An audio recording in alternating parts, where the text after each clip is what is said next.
Hello guys, welcome back to my channel Shri S S and world. तो कैसे हैं आप सब? आशा करते हैं आप सब लोग बहुत अच्छे होंगे और खूब मन लगाकर पढ़ रहे होंगे। तो आज हमारा फोर्थ चैप्टर 7th क्लास की एनसीईआरटी है, जिसमें हम आज पढ़ रहे हैं फोर्थ चैप्टर और जानेंगे इस चैप्टर से किस तरह से क्वेश्चन पूछ सकता है। क्वेश्चन के टाइप आपको पता है, स्टेटमेंट वाले क्वेश्चन आते हैं, सीरीज वाइज क्वेश्चन आते हैं एंड मैचिंग वाले क्वेश्चन आ जाते हैं और फैक्चुअल क्वेश्चन आ जाते हैं। तो 4 टाइप के क्वेश्चन वो पूछता है, ठीक है। तो इन चारों टाइप के क्वेश्चन को मैं इस चैप्टर में टैकल करने वाली हूँ। किस तरह से क्वेश्चन बनेंगे, कैसे कहाँ से लैंग्वेज घुमा सकता है, तो इन सब पर डिटेल में मैं चर्चा करने वाली हूँ, ठीक है। तो आगे बढ़ते हैं। हाँ, और एक मैंने स्टडी वीडियो बनाई है, वो जाके आप मेरे चैनल पर देख लीजिएगा। जिन्होंने अभी तक पढ़ाई स्टार्ट नहीं की है वो इस मेथड से पढ़ेंगे तो 100% उनका एग्ज़ाम क्वालिफाई हो जाएगा। जो पढ़ते हुए आ रहे हैं वो भी देख सकते हैं, उनके लिए भी यूजफुल वो वीडियो होगी, ठीक है। पढ़ते हैं आगे। क्या कह रहा है हमारा चैप्टर?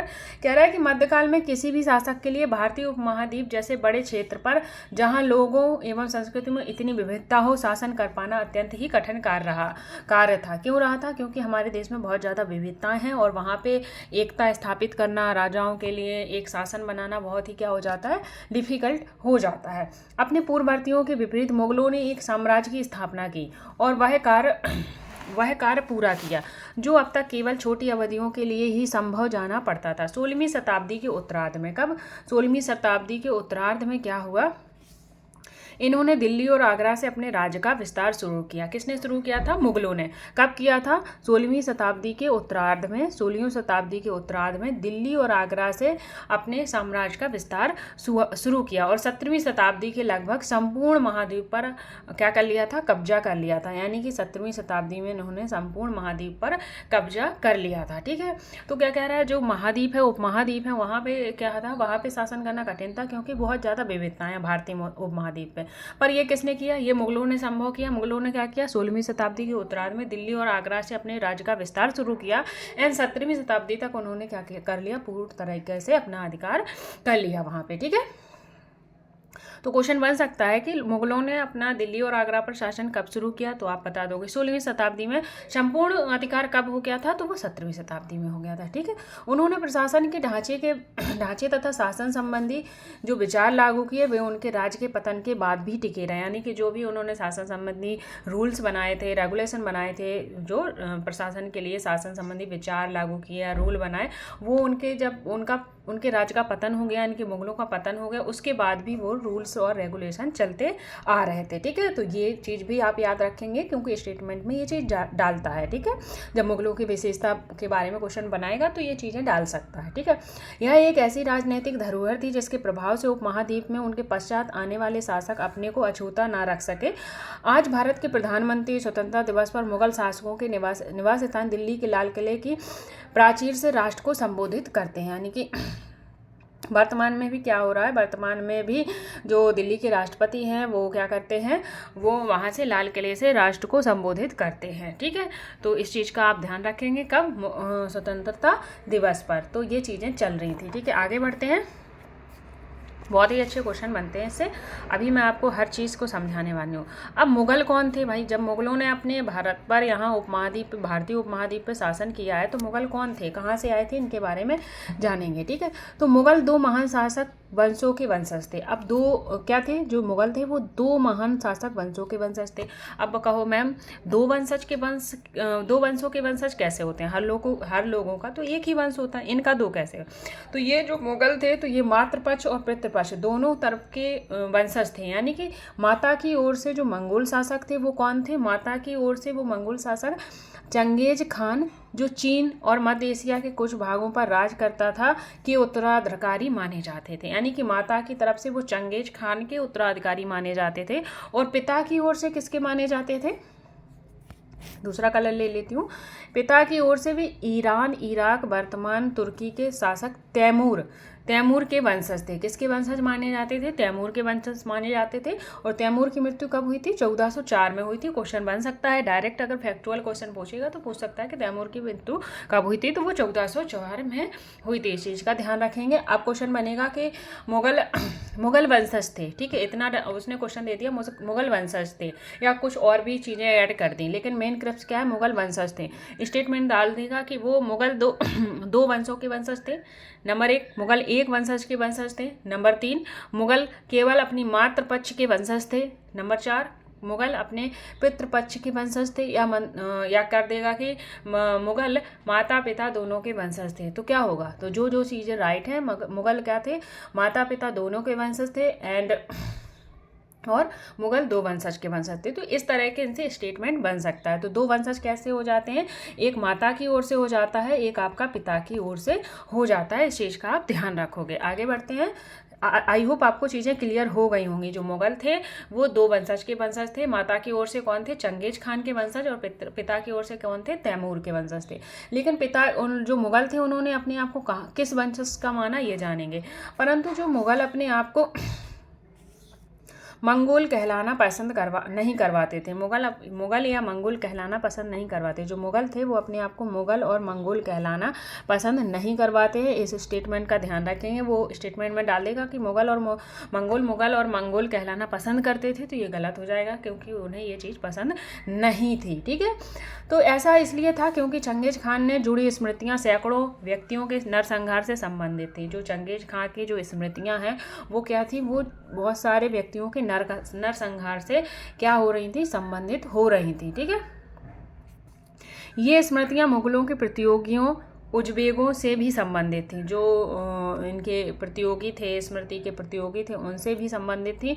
दूसरी तरफ मुगल तैमूर के वंशज होने पर क्या करते थे, गर्व का अनुभव करते थे। ठीक है, क्वेश्चन बन सकता है कि मुगल किसकी वंशज होने पर गर्व का अनुभव करते थे, तो वो हो जाएगा तैमूर। अगर क्वेश्चन डाल देता है कि मुगल चंगेज खां के वंशज होने पर गर्व करते थे, तो ये रॉन्ग हो जाएगा। अगर डालता है कि तैमूर के वंशज होना पसंद करते थे, तो ये राइट हो जाएगा। इसी तरह से स्टेटमेंट बनते हैं, इसी तरह से फैक्ट पूछ लिए जाते हैं। तो इस चीज़ का आप ध्यान रखेंगे। ठीक है, ज़्यादा इसलिए क्योंकि उनके इस महान पूर्वज ने 1338 में दिल्ली पर कब्जा कर लिया था। यानी कि जो तैमूर खान थे, उनके जो महान वंशज थे, उन्होंने क्या किया था, 1398 में दिल्ली पर कब्जा कर लिया था। इस चीज़ का ध्यान रखेंगे। अब ये चित्र दिखाया गया है, ये चित्र देख पा रहे होगे, ये चित्र दिख रहा है आप लोगों को। तो आपने चित्र देख लिया होगा। यहाँ पे ये देखो, ये लोग बैठे हुए हैं, यहाँ पे ये लोग बैठे हुए हैं। ये कौन है ये बताइए, ये कौन है, इसके लिए हम पढ़ेंगे आगे। ठीक है, तैमूर, उसके उत्तराधिकारी और मुगल सम्राटों का लघु चित्र। किसका लघु चित्र है, बीच में कौन बैठा है आपका, ये तैमूर बैठा है, और उनके उत्तराधिकारी का लघु चित्र है। कब का है ये, 1702 से 1712 के मध्य में तैमूर और उसके दाहिनी ओर पुत्र मीरन शाह कौन बैठा है। तो ध्यान से सुनना, तैमूर के दाहिनी ओर कौन बैठा है, पुत्र मीरन। कौन बैठा है, मीरन। तो मीरन क्या हो गया, तैमूर का पुत्र हो गया। क्वेश्चन बनेगा तैमूर का पुत्र, तो आपका मीरन हो जाता है। ठीक है, आगे बढ़ेंगे। जो प्रथम मुगल सम्राट बाबर का लकड़ दादा था, लकड़ दादा मतलब दादा था उनका। ठीक है, किसका, जो प्रथम मुगल सम्राट कौन थे, बाबर थे। बाबर का कौन हो जाता है, लकड़ दादा हो जाता है। अगर क्वेश्चन बन सकता है तो आप मीरन लगा देंगे। बाबर का लकड़ दादा कौन था, तो वो आपके मीरन हो जाते हैं। फिर आगे कह रहा है, उसके बाद अबू सैद बैठे हैं। कौन बैठे हैं, अबू सैद बैठे हैं। अबू सैद कौन है, अबू सैद बाबर के दादा हैं। तो देखो यहाँ से क्वेश्चन पूछ सकता है, इस चीज़ का आप ध्यान रखेंगे। ठीक है, तो दाहिनी ओर की बात कर रहे थे, तो ये मीरन हो जाते हैं, ये आपके अबू सैद हो जाते हैं। अबू सैद कौन थे, अबू सैद आपके बाबर के दादा थे। कौन थे, बाबर के दादा थे। इस चीज़ का ध्यान रखेंगे। अब कह रहा है तैमूर के बाईं ओर, एक मिनट नीचे कर लो, तैमूर के कहाँ, तैमूर के बाईं ओर कौन बैठे हैं, सुल्तान मोहम्मद मिर्ज़ा बैठे हैं, जो कि बाबर के परदादा हो जाते हैं। तो बाईं ओर कौन से हैं आपके, बाईं ओर आपके मोहम्मद मिर्ज़ा हैं। कौन से हैं, मोहम्मद मिर्ज़ा हैं, जो कि क्या है, जो कि आपके बाबर के क्या हैं, बाबर के ये परदादा हो जाते हैं। क्या हो जाते हैं, बाबर के परदादा हो जाते हैं। तो बाबर के दादा कौन थे, अबू सैद थे, और बाबर के परदादा कौन हो जाते हैं, मोहम्मद मिर्ज़ा हो जाते हैं। फिर बात करते हैं उमर शेख, बाबर के पिता। उमर शेख बाबर के पिता कहाँ बैठे हैं, तैमूर के दाहिनी ओर तीसरे स्थान पर बैठे हैं उमर शेख। तो दाहिनी ओर दाहिना हाथ ये है, तो ये तीसरे स्थान पर ये बैठे हैं। क्या नाम था इनका? उमर शेख। उमर शेख कौन है? बाबर के पिता हो जाते हैं। तो ये उमर शेख हैं जो कि आपके बाबर के पिता हो जाते हैं। इस चीज़ का आप ध्यान रखेंगे। ठीक है, आगे बढ़ते हैं। चाहती तो मैं तुरंत कहानी से पढ़ के निकाल देती, पर नहीं, आपको चीज़ें समझाना है, दिमाग में बैठाना है। फिर आगे क्या कह रहा है? आगे कह रहा है कि तीसरे, चौथे, पांचवें व्यक्ति मुगल सम्राट बाबर, अकबर और शाहजहां हैं। उसकी दाईं ओर उसी क्रम से हुमायूं, जहांगीर और औरंगजेब बैठे हैं। ध्यान से सुनना, कह रहा है कि यानी कि तैमूर के बाईं ओर सुल्तान मोहम्मद मिर्जा हैं और बाबर के क्या हो जाते? परदाता। फिर उमर शेख हैं जो कि बाबर के पिता हैं। और तैमूर के दाहिनी ओर, जो दाहिना है, तैमूर का दाहिना ये वाला है, तो यहाँ से यहाँ कौन कौन है? तीसरे, चौथे और पांचवें स्थान पर कौन है? बाबर है, अकबर है और शाहजहां है। उसकी दाईं ओर उसी क्रम में, यानी कि उनकी दाईं ओर उसी क्रम में कौन बैठे हैं? हुमायूं, जहांगीर और औरंगजेब बैठे हुए हैं। ठीक है, तो इस चीज़ का ध्यान रखेंगे। ये तीसरे स्थान पर हैं, ये अलग है। ठीक है, तो आपको यहाँ से क्वेश्चन नहीं बनेगा, क्वेश्चन ये बन सकता है। तो ध्यान से सुनना, एक बार मैं छोटा छोटा करके लिख दूं जिससे आपको चीज़ें समझ में आ जाएं। सबसे पहले बाबर की बात कर लेती हूँ, क्योंकि बाबर के बारे में उन्होंने सब चीज़ें बताई हैं। तो बाबर के पहले कौन आएंगे? परदादा आएंगे। ठीक है, फिर कौन आएंगे? दादा आएंगे। फिर कौन आएंगे? पिताजी आएंगे। ठीक है, आएंगे ना, पीढ़ी से के हिसाब से आएंगे। आप देखना, साफ नहीं लिख रहा है पर ध्यान देना। तो बाबर के जो परदादा या लकड़दादा, वो कौन हो जाते हैं? वो आपके मीरन शाह हो जाते हैं। कौन हो जाते हैं?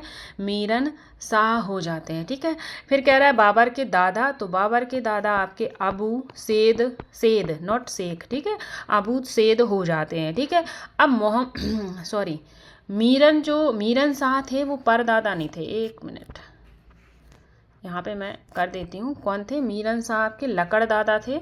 अब लकड़दादा मुझे समझ में नहीं आ रहा है, मैं अगली क्लास में आपको ये कंफर्म कर दूंगी लकड़दादा कौन थे, पर क्वेश्चन ऐसे ही बनेगा। तो लकड़दादा मीरन शाह थे और दादा आपके अबू सैद थे। और फिर बात करता है परदादा, तो परदादा कौन हो जाते हैं? परदादा आपके कौन हो जाते हैं? मोहम्मद मिर्जा हो जाते हैं। कौन हो जाते हैं? मोहम्मद मिर्जा हो जाते हैं। और फिर बात करेगा पिता की, तो पिताजी हो जाते हैं उमर शेख। चलो अब लिख लो, ध्यान से मैं लिखवा रही हूँ। सबसे पहले डालिए लकड़दादा, तो लकड़दादा आपके मीरन शाह हैं। ठीक है, फिर क्या है? मीरन शाह हैं और किसके? बाबर के। फिर दादा आपके अबू सैद हो जाते हैं। परदादा आपके मोहम्मद मिर्जा हो जाते हैं और पिता उनके उमर शेख हो जाते हैं। तो आई होप आपको ये चीज़ें क्लियर हो गई होंगी। ठीक है, और एक बार इनका दायां बायां भी पढ़ लीजिएगा, अगर पूछेगा तो आप उसे आसानी से टैकल कर लेंगे। ठीक है, आगे बढ़ते हैं। आई होप चीज़ें समझ में आ रही होंगी। अगर आ रही हैं तो लाइक शेयर सब्सक्राइब करना ना भूलिएगा। अपने फ्रेंड्स को ज़रूर शेयर करिएगा जिससे कि उन्हें इस एनसीईआरटी सीरीज का लाभ मिल सके। ठीक है, आगे बढ़ते हैं। उन्होंने अपनी वंशावली का प्रदर्शन चित्र बनवा के किया। प्रत्येक मुगल शासक ने तैमूर के साथ अपना चित्र बनवाया है, यानी कि कह रहा है कि उन्होंने अपनी वंशावली का जो प्रदर्शन है चित्र के हिसाब से किया। और जो भी प्रत्येक मुगल शासक था, यानी कि सारे मुगल शासकों ने क्या किया था, अपने वंश का जो अपने शासक ने तैमूर के साथ चित्र बनवाया था। क्यों बनवाया था? अपनी वंशावली का प्रदर्शन करने के लिए मुगल के प्रत्येक शासक ने तैमूर के साथ चित्र बनवाया हुआ है। और चित्र नंबर 1 जो तैमूर और मुगल के सामूहिक तस्वीर की प्रस्तुति करता है, जो कि मैंने अभी दिखाया है आपको। अब बात करते हैं मुगलों की सैन्य अभियान की। जो मुगल का सैन्य अभियान था, कैसा था, कैसी उनकी व्यवस्था थी सेना के लिए, तो इसके बारे में हम बात करेंगे। प्रथम मुगल शासक कौन हो जाता है आपका? प्रथम मुगल शासक हो जाते हैं आपके बाबर। क्वेश्चन पहला यही बन जाएगा, फैक्चुअल क्वेश्चन बन जाएगा कि प्रथम मुगल शासक कौन था, तो वो आपके बाबर हो जाते हैं। इनका शासन कब से कब तक था? तो इनका शासन 1526 से लेकर आपका 1530 तक हो जाता है। कब से लेकर कब तक हो जाता है? तो 1526 से लेकर 1530 तक हो जाता है। आगे क्या है?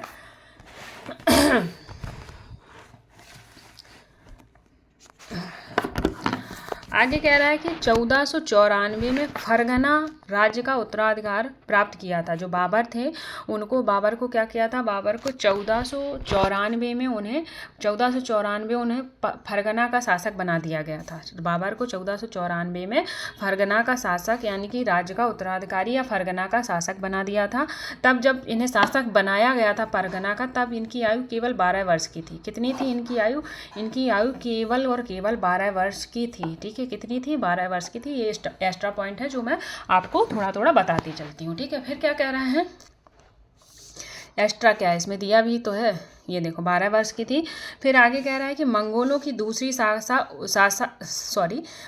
दूसरी शाखा उज्बेकों के आक्रमण के कारण उसे अपनी पैतृक गद्दी छोड़नी पड़ी। यानी कि मंगोलों की क्या थी, एक दूसरी शाखा थी, उनके आक्रमण के कारण उसे क्या करना पड़ा, वहाँ से अपनी गद्दी क्या करनी पड़ी थी, छोड़नी पड़ी थी। अगर क्वेश्चन बन जाता है कि परगना से उसे गद्दी क्यों छोड़नी पड़ी थी, तो वो हो जाता है उज्बेकों के आक्रमण के कारण उन्हें अपनी गद्दी को छोड़ना पड़ा था। ठीक है, आगे बढ़ते हैं। कौन सी शाखा के कारण? उज्बेकों यानी दूसरी शाखा थी उज्बेक। ठीक है, उनके कारण। फिर आगे बढ़ते हैं।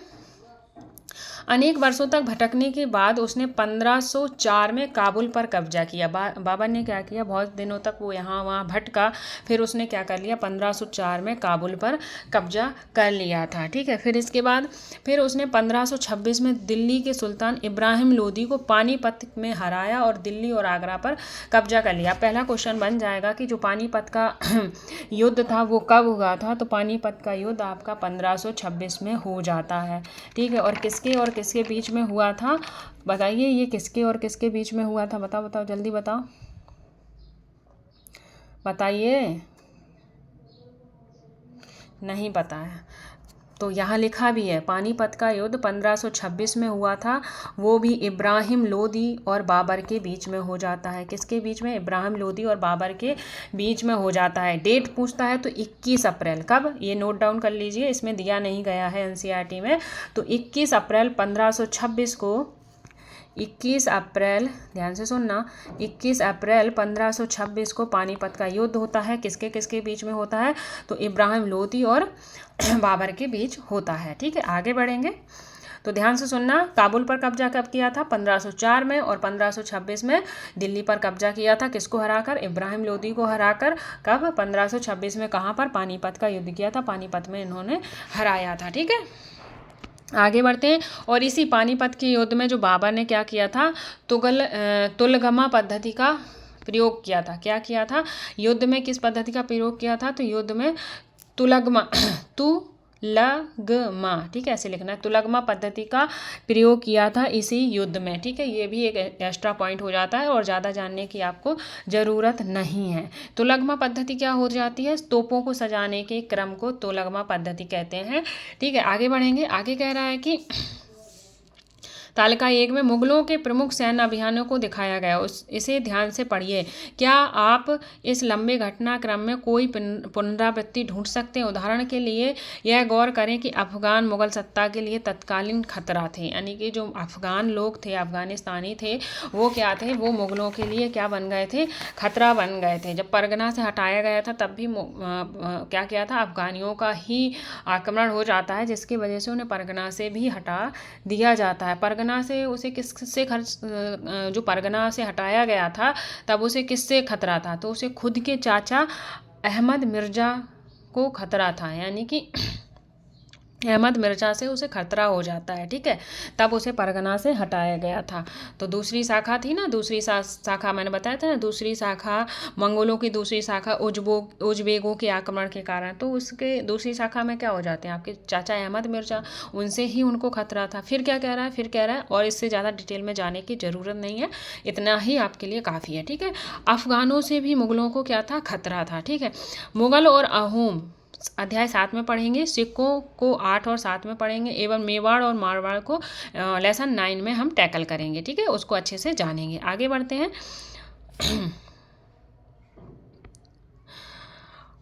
फिर गौर करें सफ़ाविद ईरान से अकबर और हुमायूं के संबंधों में क्या अंतर था, यानी कि जो सफ़ाविद थे उनमें उन सफ़ाविद कहाँ के, ईरान के, और अकबर और हुमायूं के संबंध में क्या अंतर था। क्या औरंगजेब के शासनकाल में गोलकुंडा बीजापुर के अधिग्रहण से दक्कन में युद्ध का अंत हो पाया या नहीं हो पाया। तो इन सब चीज़ों के बारे में हम तालिका में पढ़ेंगे। ठीक है, अब क्या कह रहा है ये कह रहा है युद्ध में प्रयोग होने वाले बारूद की तकनीकी भारत में 14वीं शताब्दी में आई थी। बहुत मोस्ट इंपॉर्टेंट हो जाता है, वो कह रहा है कि बारूद की तकनीकी, यानी कि युद्ध में जो बारूद की तकनीकी उपयोग की जाती थी वो भारत में कब लाई गई, तो भारत में आपकी 14वीं शताब्दी में लाई गई। आग्नेय शास्त्रों के लिए इसका प्रयोग सबसे पहले कहाँ हुआ था, जो आग्नेय शस्त्र थे इसका उपयोग सबसे पहले गुजरात, मालवा, दक्कन जैसे प्रदेशों में हुआ था। फिर क्या कह रहा है, आरंभिक 16वीं सदी में बाबर द्वारा इसका प्रयोग किया गया था, यानी कि जो पद्धति थी युद्ध बारूद की पद्धति थी वो भारत में 14वीं सदी में आ गई थी। और इसका यूज कहाँ हो रहा था, गुजरात, मालवा और दक्कन में हुआ था। और इसका यूज जो बारूद पद्धति थी इसका यूज सबसे पहले 16वीं शताब्दी में किसने किया था, बाबर के द्वारा किया गया था। ठीक है, इस चीज़ का ध्यान रखेंगे। आगे बढ़ते हैं। आगे कह रहा है 16वीं शताब्दी के युद्ध में तोप और गोलाबारी का इस्तेमाल हुआ था। जो 16वीं सदी में जो युद्ध हुआ था उसमें तोपों का और गोलाबारी का यूज हुआ था। बाबर ने इनका यूज पानीपत की पहली लड़ाई में की थी। पहली लड़ाई में प्रभावी ढंग से इसका प्रयोग किया था। जो पानीपत का युद्ध हुआ था वो 21 अप्रैल को हुआ था, 21 अप्रैल 1526 को हुआ था। और किस पद्धति का, यानी कि जो बारूद और इनका यूज हो रहा था तो ये किस पद्धति में आ रहे थे, वो तुगलगमा पद्धति में आ रहे थे। किसमें, मैंने अभी बताया था आपको, तुलगमा पद्धति। कौन सी पद्धति हो जाती है, तुलगमा पद्धति का यूज किया था। किस युद्ध में, तो वो पानीपत के युद्ध में हो जाता है। ठीक है, आगे बढ़ेंगे।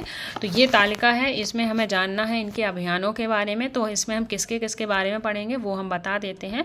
हमने वो टाइमलाइन में आपको पढ़ाई थी ना, उसमें गुलाम, तुगलक वंश, इन सब के बारे में पढ़ाया था कि नहीं पढ़ाया था, पढ़ाया था ना।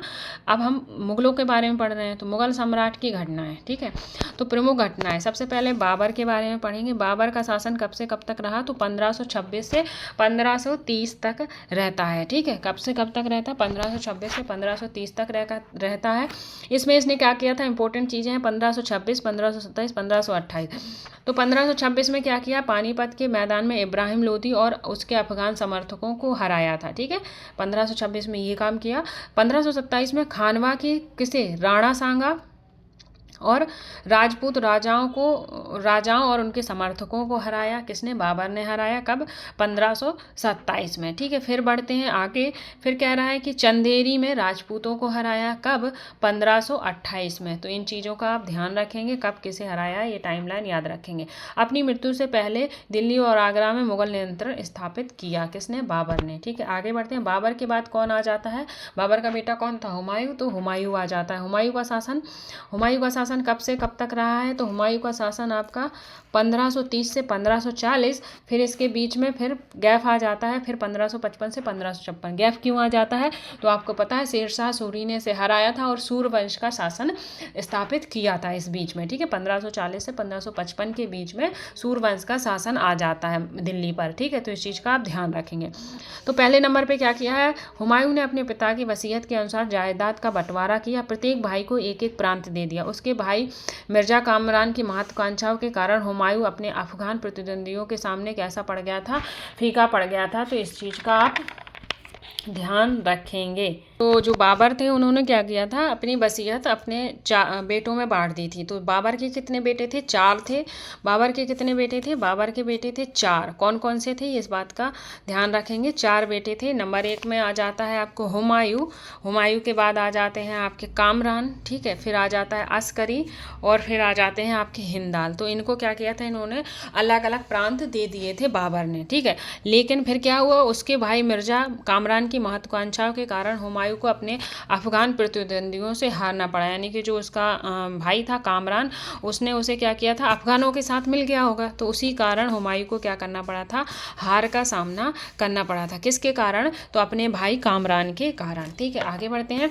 शेर खान ने हुमायूं को 2 बार हराया। जो शेर खान था जिसके बारे में मैंने अभी बताया, शेरशाह सूरी नहीं, सॉरी, शेर खान ने क्या किया था, हुमायूं को 2 बार हराया। कितने बार हराया, 2 बार हराया। एक बार 1539 में चौसा के युद्ध में और दूसरी बार 1540 में कन्नौज के युद्ध में। ठीक है, तो क्वेश्चन बन जाएगा कि 1539 में चौसा के युद्ध किसके किसके बीच हुआ था, तो वो आपका हुमायूं और शेर खां के बीच में हो जाता है। सेम कन्नौज का पूछेगा, वो भी हुमायूं और शेर खां के बीच में शेर खान के बीच में हो जाता है। फिर नंबर 2 पे क्या किया इसने, फिर ईरान में हुमायूं ने सफाविद की सहाय की मदद ली, यानी कि जब शेर खान ने इसे हराया तो हुमायूं ने कहाँ जाकर शरण ली थी, तो इसने सफाविद के शाह के पास मदद ली थी। और 1555 में क्या किया, दिल्ली पर पुनः कब्जा कर लिया, परंतु उसके अगले वर्ष इस किसी इमारत की दुर्घटना से इसकी मृत्यु हो गई। क्वेश्चन बन जाएगा कि ऐसा कौन सा दिल्ली का मुगल शासक था जिसकी मृत्यु इमारत के गिरने से हुई, तो वो आपका हुमायूं आ जाता है। अब हुमायूं के बाद उसका पुत्र कौन था, अकबर। तो हम अकबर के बारे में पढ़ेंगे। तो अकबर का शासन 1556 से लेकर कब तक रहा है, 1556 से लेके 1605 तक किसका शासन रहा है, तो वो रहा है आपका अकबर का शासन। इस चीज़ का आप ध्यान रखेंगे। आगे बढ़ते हैं। देखो 13 साल की अल्प आयु में ही अकबर सम्राट बन गया था, यानी कि सबसे छोटी आयु में, यानी कि 13 वर्ष की आयु में यह सम्राट बन गया था। और फिर क्या कह रहा है, उसके शासनकाल में 3 अवधियाँ थीं। जो उसका शासनकाल था, उसका शासनकाल 3 अवधियों में विभाजित था। नंबर एक था 1556 से लेके 1570 तक। और नंबर 2 आपका 1570 से 1585 के बीच में। और नंबर 3 था आपका 1585 से 1605 के बीच में। तो इन 3 भागों में उसका शासन विभाजित था। अब 3 भागों में क्या क्या डिफरेंसेस थे वो जानेंगे। ठीक है, तो कह रहा है कि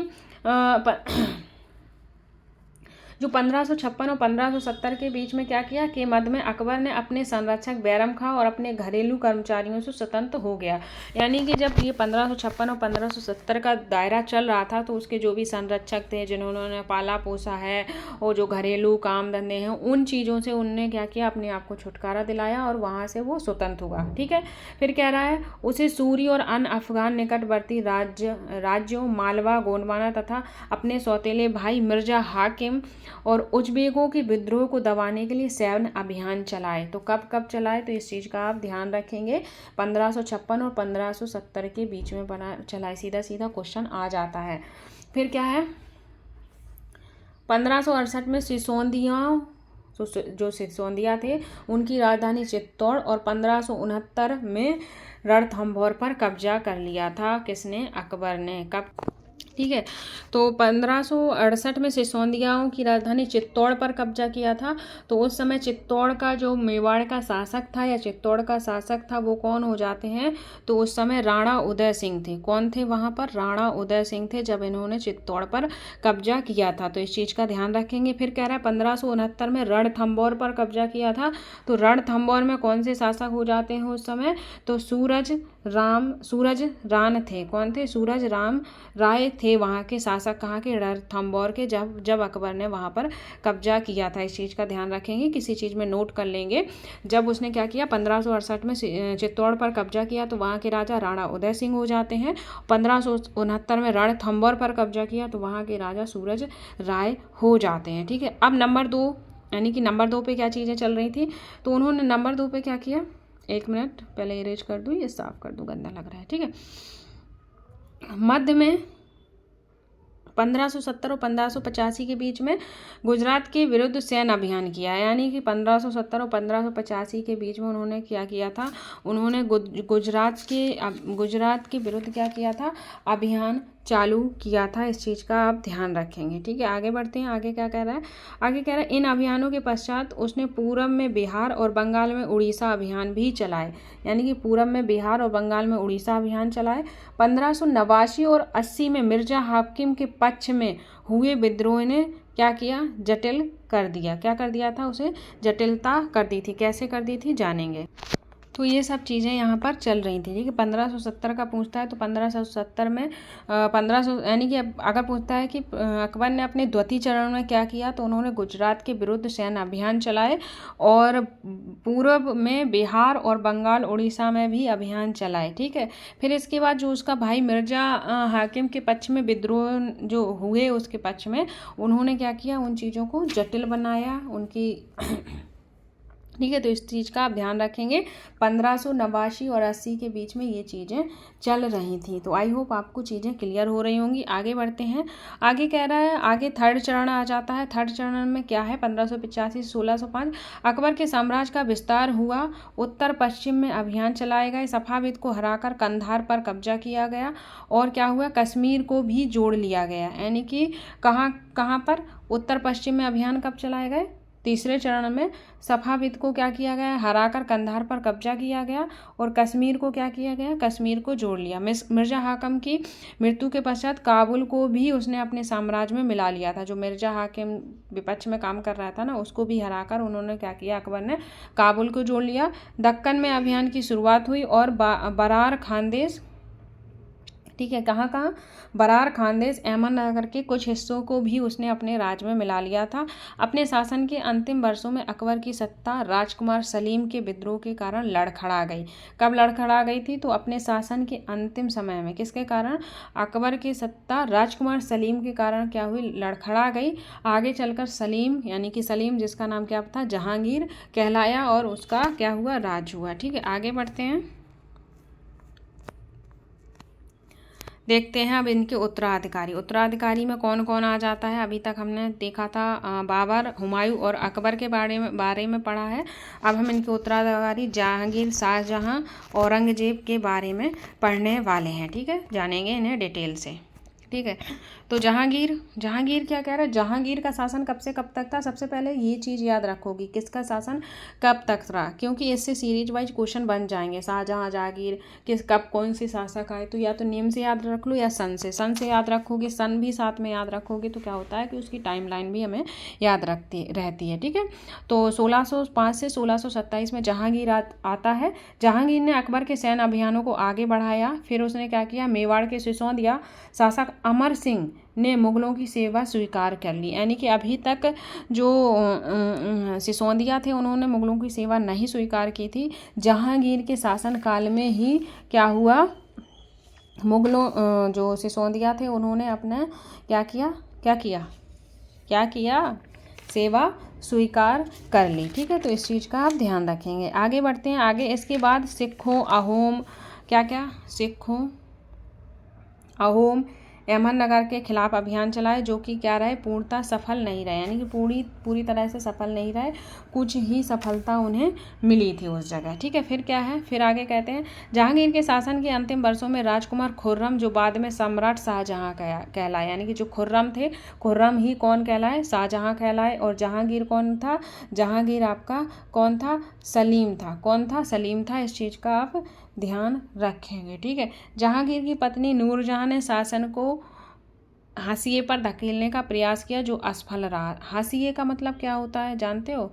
हाशिए का मतलब वो होता है जैसे कोई जाति कास्ट होता है ना, उन्हें किनारे कर देते हैं, अछूत मान लेते हैं, एकदम अल्लाह सा किसी का साथ नहीं, तो वो हाशिया होता है। इसी तरह उन्होंने, नूरजहां थी जो जहांगीर की पत्नी, कौन हो जाती हैं, तो जहांगीर की पत्नी आपकी नूरजहां हो जाती हैं, जिन्होंने अपने शासन को हाशिए पर धकेलने का प्रयास किया, लेकिन ऐसा नहीं हुआ। फिर कौन आ जाते हैं, शाहजहां आ जाते हैं। तो शाहजहां का शासन है 1627 से लेकर 1658 तक। ठीक है, इनका शासन देखते हैं। दक्कन में शाहजहां के अभियान जारी रहे। अफगान अफिजाद खान जहान लोदी ने विद्रोह किया। तो दक्कन में शाहजहां के क्या हुए थे, यानी दक्कन मतलब दक्षिण में भी इनके अभियान जारी थे। इसके शासनकाल में किस अफगान ने विद्रोह किया था, तो वो हो जाते हैं अभिजात खान जहान लोदी ने विद्रोह किया था। वह क्या हुआ, पराजित हुआ। फिर उन्होंने क्या किया, अहमदनगर के विरुद्ध अभियान हुए, जिसमें बुंदेलों की हार हुई और ओरछा पर कब्जा किया। फिर कहाँ पर, अहमदनगर पर अभियान किया, जिसमें क्या हुए, बुंदेलों को हराया और ओरछा पर कब्जा किया। किसने, शाहजहां ने। फिर उत्तर पश्चिम में बल्ख पर कब्जा किया। उज्बेकों के विरुद्ध अभियान हुए, जो असफल रहे। यानी कि जो उज्बेकों के विरुद्ध अभियान किए थे शाहजहां ने, वो असफल रहे। इस चीज़ का ध्यान रखेंगे।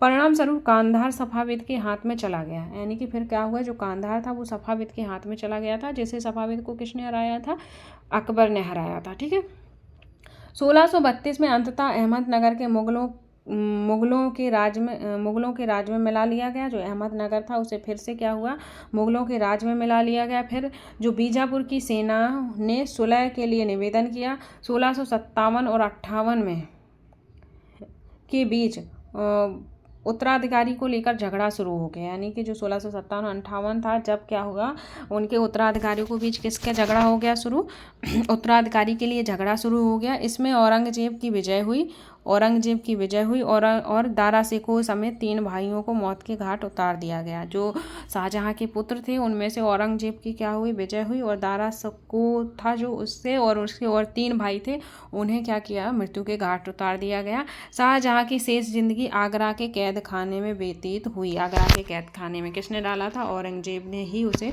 डलवा दिया था। अब औरंगजेब का शासन 1658 से 1607 के बीच हो जाता है। 1663 में उत्तर पूरब के अहोमों को पराजित किया था। अब आप कहोगे कि मैम इसमें आपको समझा नहीं रहे हो, तो मैं इसमें बता ही सकती हूँ। बस इन्हें क्या करना है, आपको एक लिस्ट सी बनाना है और उनमें उनकी चीज़ें सारी लिख लेना है मोस्ट और उन्हें रिवाइज करते रहना है, ठीक है। तो जैसे औरंगजेब है, औरंगजेब ने क्या किया, उत्तर पूर्व में अहोमों की पराजय हुई, परंतु 1680 में पुनः विद्रोह कर दिया। किसने, अहोम ने, ठीक है। इस चीज़ का ध्यान रखेंगे। उत्तर पश्चिम में यूसुफजाई और सिखों के विरुद्ध अभियान किया। कहाँ किया, यूसुफजाई और सिखों के विरुद्ध, जो कि क्या हुआ, अस्थायी सफलता मिली, यानी कि कंटिन्यू की नहीं थी, थोड़ी दिन की सफलता मिली। मारवाड़ के राठौर राजपूत मुगलों के खिलाफ विद्रोह किया। इसका कारण उनकी आंतरिक राजधानी उत्तराधिकारियों के मसलों में मुगलों का हस्तक्षेप हुआ, ठीक है। मराठा सरदार, यानी कि जो मारवाड़ के राठौर राजपूत थे, उनके बीच में उन्होंने क्या किया, उत्तराधिकारी के हस्तक्षेप किया, किन्होंने, मुगलों ने, ठीक है। मराठा के सरदार शिवाजी के विरुद्ध क्या हुआ, शिवाजी के विरुद्ध भी क्या हुआ, अभियान हुआ, जो कि प्रारंभ में सफल रहे, परंतु औरंगजेब ने शिवाजी का अपमान किया और शिवाजी की आगरा स्थित मुगल कैद खाने में से भाग निकले। यानी कि औरंगजेब ने क्या किया था, शिवाजी को कैद खाने में डलवा दिया था, लेकिन वो वहाँ से भाग निकले। फिर उन्होंने क्या किया था, पता है क्या किया था, आगे बताएंगे। उन्होंने अपने को स्वतंत्र शासक घोषित कर दिया। जो शिवाजी थे उन्होंने स्वतंत्र शासक घोषित कर दिया। मुगलों के विरुद्ध पुनः अभियान चलाया। राजकुमार अकबर ने औरंगजेब के विरुद्ध विद्रोह किया, जिसमें उसने मराठों और दक्कन की सल्तनत का सहयोग मिला, अतः वह सफाविद ईरान भाग गया। यानी कि जो औरंगजेब था वह कहाँ भाग गया, सफाविद ईरान भाग गया। अब कहोगे अकबर, तो ये अकबर द्वितीय हो जाता है, सेकंड, ठीक है, जो कि औरंगजेब का पुत्र होता है, ठीक है। आगे बढ़ेंगे। अकबर के विद्रोह के पश्चात औरंगजेब ने दक्कन के शासकों के विरुद्ध सेनाएं भेजी और क्या किया, 1685 में बीजापुर, 1687 में गोलकुंडा के मुगलों ने अपने राज्यों में मिला लिया। यानी कि 1685 में बीजापुर को, 1687 में गोलकुंडा को मुगलों ने मिला लिया था, ठीक है। 1698 में औरंगजेब ने दक्कन में मराठों को और जो छापामार पद्धति का उपयोग कर रहे थे उसके विरुद्ध अभियान किया। जो शिवाजी थे उन्होंने छापामार पद्धति से युद्ध करना शुरू कर दिया था। औरंगजेब को उत्तर भारत में, जो औरंगजेब था उसे उत्तर भारत में सिखों, जाटों, सतनामियों, उत्तर पूर्व में अहोमों और दक्कन में मराठों के विरुद्ध क्या करना पड़ा, विद्रोहों का सामना करना पड़ा। उसकी मृत्यु के पश्चात उसके उत्तराधिकारियों का भी क्या हो गया था, युद्ध स्टार्ट हो गया था। तो आई होप ये चीज़ें आपको क्लियर हो गई होंगी। आगे बढ़ते हैं।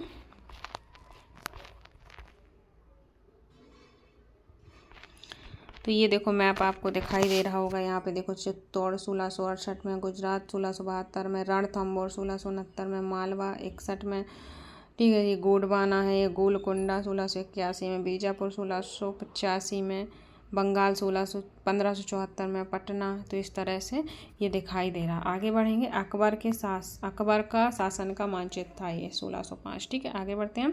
उत्तराधिकारी की मुगल की परंपराएं, जो परंपराएं थी उत्तराधिकारों की वो क्या थी, तो वो क्या थी, मुगल ज्येष्ठ अधिकार, जो पहले क्या होता था कि जो बड़ा पुत्र होता था उन्हें ही क्या करते थे, शासन दे देते थे, पर मुगल इन पर विश्वास नहीं करते थे। मुगल क्या करते हैं, इन पर विश्वास नहीं करते थे। जिसमें ज्येष्ठ पुत्र अपने पिता के राज का उत्तराधिकारी होता था। इसके विपरीत उत्तराधिकारी में भी शाहदयाद की मुगल और तैमूर वंश की प्रथा अपनाते थे। जो मुगल थे वो किसकी, शाहदयाद और तैमूर वंश की प्रथा अपनाते थे। इनका ये रूल नहीं था कि ज्येष्ठ पुत्र ही शासन करेगा, ठीक है। जिसमें उत्तराधिकारी का विभाजन समस्त पुत्रों में कर दिया जाता था। जो भी संपत्ति होती थी उनका विभाजन सभी पुत्रों में किया जाता था। ठीक है, तालिका 1 में दिए गए रंगीन उदाहरण को पढ़िए। ठीक है, जो हमने अभी पढ़े हैं। मुगल राजकुमारों के विद्रोह से जुड़े प्रमाणों पर गौर कीजिए। अपने अनुसार उत्तराधिकारी का कौन सा तरीका सही था, ज्येष्ठ अधिकार या साहेदात? इस चीज़ का पता लगाइए या बताइए। तो ये आपके काम का नहीं है। देखते हैं राजपूतों के साथ मुगलों की शादियाँ। ठीक है, ये देख लेते हैं। जहांगीर की माँ कछवा, यानी कि जो जहांगीर की माँ थी वो कछवाहा की राजकुमारी थी। वह अंबर वर्तमान में जयपुर के राजपूत शासक की पुत्री थी। ध्यान रखेंगे, जो जहांगीर की माँ थी वो क्या थी? कछवाहा की राजकुमारी थी। और वह कहाँ की? अंबर के राजपूत की क्या थी? पुत्री थी। और शाहजहाँ की माँ क्या थी? शाहजहाँ की माँ राठौर की राजकुमारी थी। वह मारवाड़ और जोधपुर के शासक की क्या थी? पुत्री थी। इस चीज़ का आप ध्यान रखेंगे, ये बहुत इंपॉर्टेंट हो जाता है। यहाँ से सीधा सीधा क्वेश्चन पूछ सकते हैं। ठीक है, तो जहांगीर की माँ कौन थी? कछवाहा थी, और वो अंबर के राजपूत शासक की पुत्री थी। और शाहजहाँ की माँ राठौर की राजकुमारी थी, और मारवाड़ के जोधपुर के राजपुर की क्या थी? पुत्री थी। ठीक है, आगे बढ़ते हैं। मुगलों के अन्य शासकों के साथ संबंध। ठीक है, तालिका 1 में फिर से देखो, आप पाएंगे कि मुगलों ने उन शासकों के विरुद्ध लगातार अभियान किए हैं जिन्होंने उनकी सत्ता को स्वीकार करने से इनकार कर दिया। जब मुगल शक्तिशाली हो गए तो अन्य शासकों ने स्वेच्छा से उनकी सत्ता स्वीकार कर ली।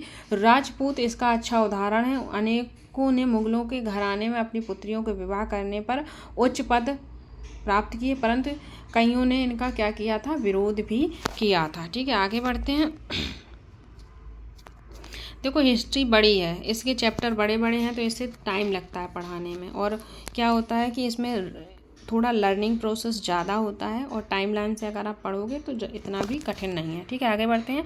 फिर कह रहा है, मेवाड़ और सिसोदिया राजपूत लंबे समय तक मुगलों की सत्ता को स्वीकार करने से क्या कर रहे थे? इनकार करते रहे। परंतु जब वे हारे तो उन्होंने मुगलों के सामने सामान्य व्यवहार किए और उनकी जागीरें वेतन जागीर के रूप में वापस कर दिए। जब वे मतलब मुगलों के साथ हार गए, तब भी मुगलों ने उनके साथ क्या किया? सम्मानीय व्यवहार किया और उन्हें उनकी जागीर और वेतन वापस कर दिए। पराजित करने परंतु अपमानित न करने की भी सावधानी से बनाए गए संतुलन की वजह से मुगल भारत के अनेक शासकों और सरदारों पर अपना प्रभाव बढ़ा पाए, परंतु इस संतुलन को हमेशा बरकरार रखना कठिन हो जाता था। ठीक है, एक बार फिर से तालिका देखो और गौर करें कि जब शिवाजी मुगल सत्ता स्वीकार करने आए तो औरंग ने उनका क्या किया था? अपमान किया था और उन्हें कैद खाने में डाल दिया था ना। तो उन्होंने फिर क्या किया था? वहाँ से भागकर छापामार पद्धति से युद्ध करना स्टार्ट कर दिया था। मनसबदार और जागीर क्या होते थे? ठीक है, देखेंगे। जैसे जैसे साम्राज्य में विभिन्न क्षेत्र सम्मिलित होते गए, वैसे वैसे मुगलों ने तरह तरह के सामाजिक समूहों के सदस्यों को प्रशासन में नियुक्त करना आरंभ कर दिया था। यानी कि जैसे जैसे साम्राज्य बढ़ रहा था, वैसे वैसे उन लोगों ने क्या किया? प्रशासन में नियुक्ति बढ़ा दी। ठीक है, आगे बढ़ते हैं। शुरू में ज़्यादातर सरदार क्या होते थे? स्टार्टिंग में क्या हुआ? ज़्यादातर जो सरदार थे वो क्या होते थे? तुर्की यानी कि तुरानी थे। लेकिन अब इस छोटे समूह के साथ साथ उन्हें शासकों के वर्गों में क्या किया? ईरानियों, भारतीयों, मुसलमानों, अफगानों, राजपूत, मराठों, अन्य समूहों को भी क्या किया? शामिल किया।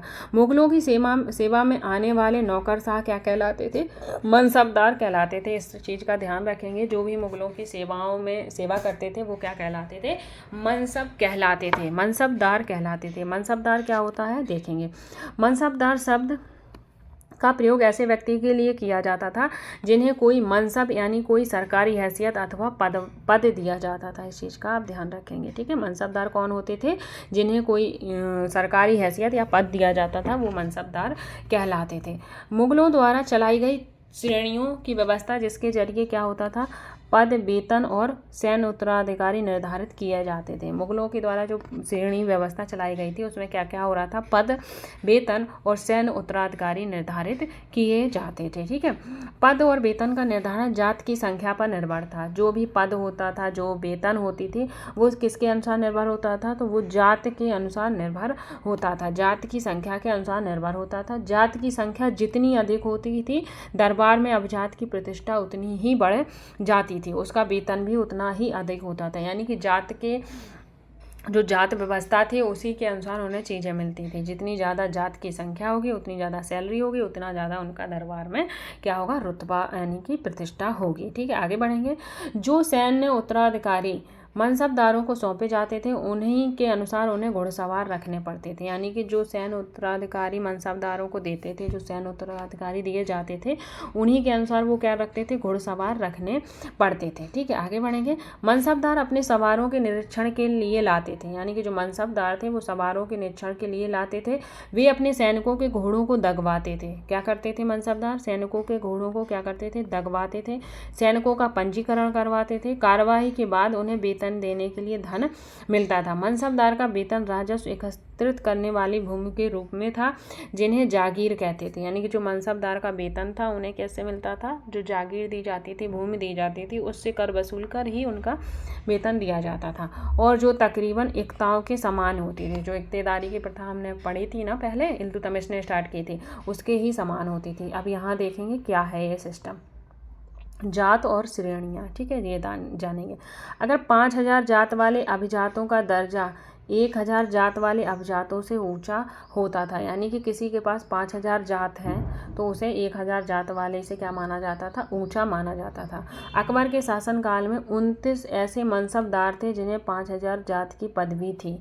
तो ध्यान रखेंगे, अकबर के शासनकाल में क्या थे, 29 मनसबदार थे जिन्हें 5000 की जात की पदवी थी। जात या क्या, जात एक क्या हो जाती है, पदवी हो जाती है, जिसके अनुसार ही उन्हें क्या मिलती है, पद प्रतिष्ठा मिलती है। औरंगजेब के शासनकाल तक ये संख्या मनसबदारों की कितनी हो गई, 79 हो गई। क्या इसका अर्थ यह हुआ कि मतलब राज्य का खर्चा बढ़ गया? हाँ, बढ़ ही गया होगा। तो अकबर के शासनकाल में 29 मनसबदार थे और 5000 वाले। ठीक है, और औरंगजेब के शासनकाल में कितने हो जाते हैं, 79 हो जाते हैं 5000 जात वाले। आगे बढ़ेंगे।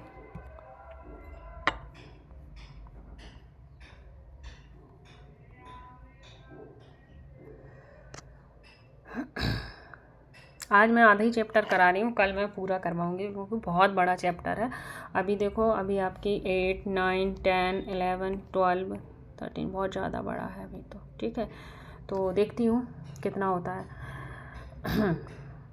मनसबदार मुक्तियों से भिन्न होते थे। जो मनसबदार थे वो मुक्तियों से भिन्न होते थे।